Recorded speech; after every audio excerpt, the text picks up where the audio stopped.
Antara orang yang beribadah kepada Allah dan orang yang tidak beribadah kepadanya. Kapan itu terjadi?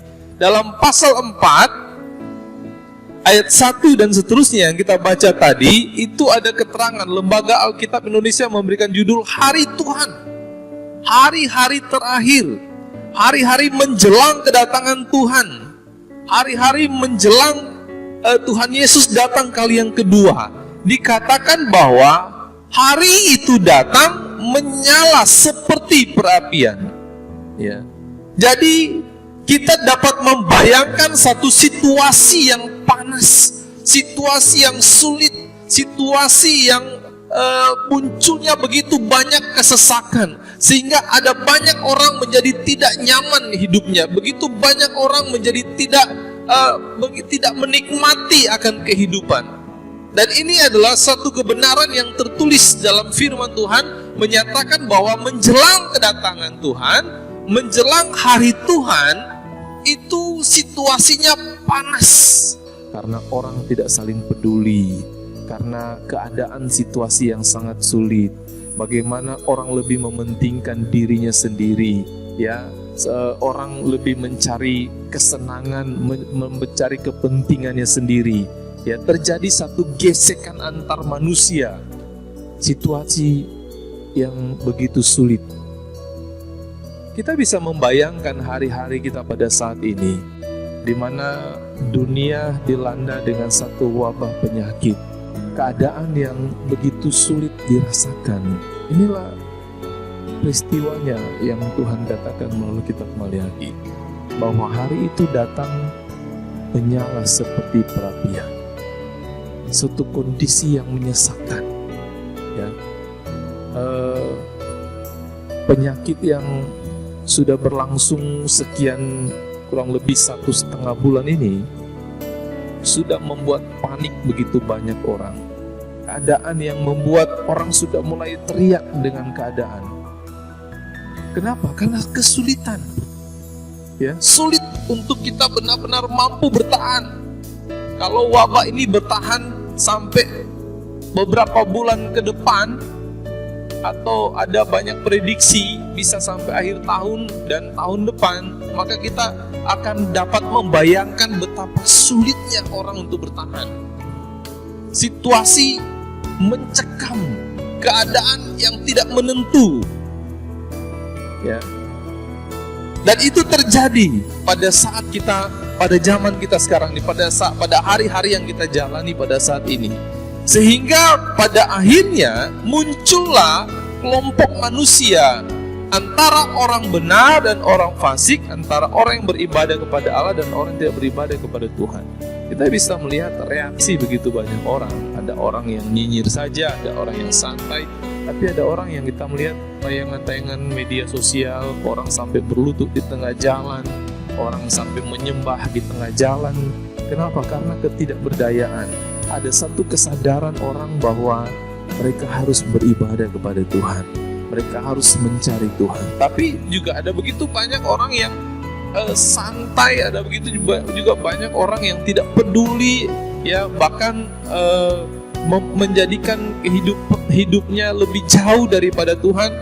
Sehingga firman Tuhan yang menjelaskan bahwa memang akhirnya muncul dua kelompok manusia, orang fasik, orang benar, orang yang beribadah dan orang yang tidak beribadah, ya.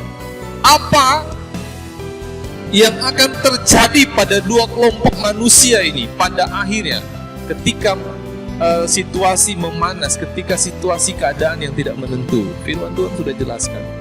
Maliaki 4 ayat yang pertama dikatakan bahwa maka semua orang gegabah dan setiap orang yang berbuat fasik menjadi seperti jerami dan akan terbakar oleh hari yang datang itu. Firman Tuhan semesta alam, sampai tidak ditinggalkannya akar dan cabang mereka. orang fasik, orang yang seolah-olah tidak membutuhkan Tuhan, orang yang tidak memaknai situasi sekarang ini untuk mencari Tuhan, maka firman Tuhan katakan mereka menjadi seperti jerami yang akan terbakar oleh hari yang datang itu. Firman Tuhan semesta alam sampai tidak ditinggalkannya akar dan cabang mereka.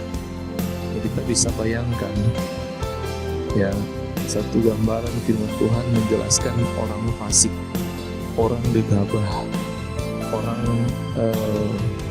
yang tidak peduli, orang yang seolah-olah tidak membutuhkan Tuhan, hangus terbakar, hilang tanpa bekas, yang tinggal debunya saja. Bagaimana dengan orang yang beribadah kepada Tuhan? Bagaimana dengan orang yang setia mencari Tuhan? Bagaimana dengan orang yang punya kerinduan untuk menikmati Tuhan? Maliaki 4 ayat yang kedua berkata, tetapi kamu yang takut akan namaku, bagimu akan terbit surya kebenaran dengan kesembuhan pada sayapnya. Kamu akan keluar dan berjingkrak-jingkrak seperti anak lembu lepas kandang. Kita bisa bayangkan anak lembu lepas kandang, betapa senangnya, betapa bersukacitanya, oleh karena dia akhirnya muncul dengan sebuah kemenangan.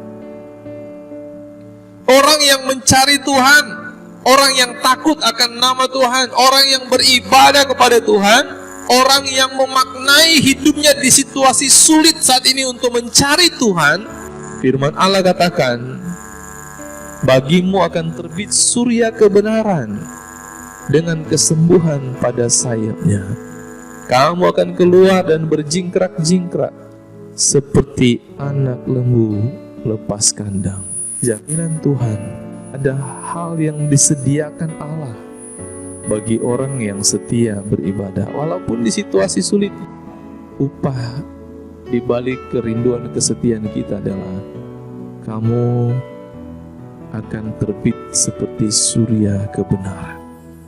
Kamu akan bersukacita, berjingkrak-jingkrak seperti anak lembu lepas kandang.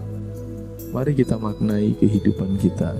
Mari kita pastikan kita masuk orang-orang yang mencari Tuhan, menjadi orang-orang yang punya kerinduan untuk beribadah kepada Tuhan.